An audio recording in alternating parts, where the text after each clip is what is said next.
The California Common Core State Standards, especially the standards for mathematical practice, call for a paradigm shift in instructional practices. Going back to the 19th century, many teachers stood in front of the class with students watching them solve problems on the blackboard. Occasionally there was a pre-test to find out where to begin, but the instruction, often based on the next page in the textbook, culminated with a post-test, and then the final step of the unit was a grade or reteaching, often in the form of remediation.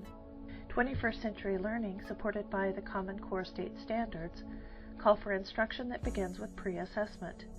Some examples of pre-assessment that are readily available to teachers in our district are everyday math, Common Core periodic assessments, which are available online, Galileo benchmark assessments, or Mars tasks.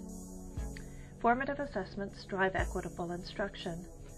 From the pre-assessment, teachers determine how to scaffold for students who are far from mastery, as well as how to extend and enrich those who have early mastery.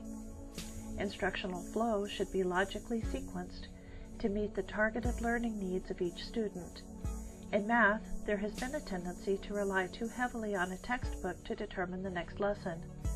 Beginning with the standards movement of the 1990s, and magnified in the Common Core State Standards and Standards of Mathematical Practice, teachers are professional practitioners who make educational decisions based on the Common Core Standards, with individual student needs driving the particular focus of the lesson. The framework and standards are the drivers of this work, and the curriculum from textbooks or other sources is a resource for designing lessons. This is where your concept map will be helpful. By articulating the big idea, and then backwards planning to include appropriate supporting concepts and details, the instructional flow moves from pre-assessed needs to targeted end-of-unit goals. One major focus for this is the 2-day formative assessment lessons that give further insight into student understanding and misconceptions so that we can plan for re-engagement, which is the second day of the process. For the rest of this day, we will be focusing on this 2-day assessment tool. Many new curricula have versions of formative assessment lessons in the middle of the unit. Today we will be using the open response task in everyday math for 2 reasons.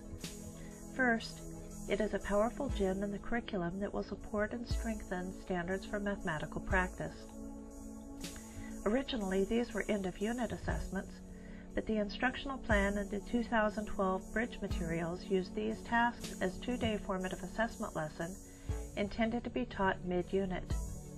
If you've not previously loved everyday math or the open response tasks, you'll like this. It's a sophisticated yet accessible tool that will help you and your students understand and engage in the Common Core State